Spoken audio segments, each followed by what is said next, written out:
To communicate with each other, computers need to use the same type of addressing scheme. The Internet uses the public IP address scheme. With IP version 4, or IPv4, IP addresses started to run out and became expensive. However, the adoption of IP version 6 has solved this problem, allowing for a vast increase in the number of available addresses. Network Address Translation, or NAT, enables a network that isn't using the public IP address scheme to communicate with different networks over the Internet.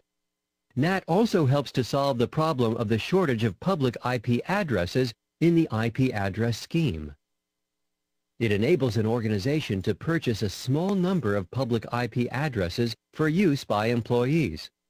When an employee wants to access resources on the Internet, the employee's private address is translated to a public IP address for the duration of the session. When the session ends, the public address is released back into the public address pool for reuse.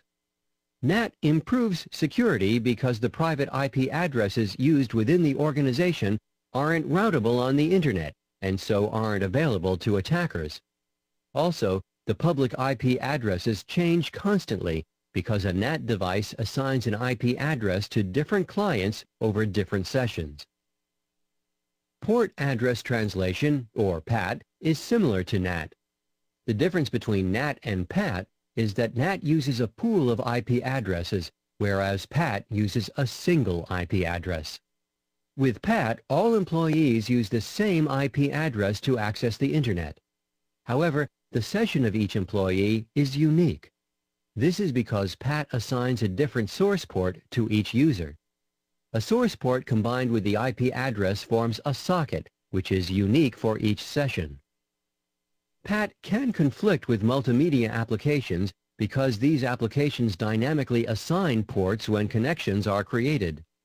These ports may collide with the ports assigned by PAT for a session.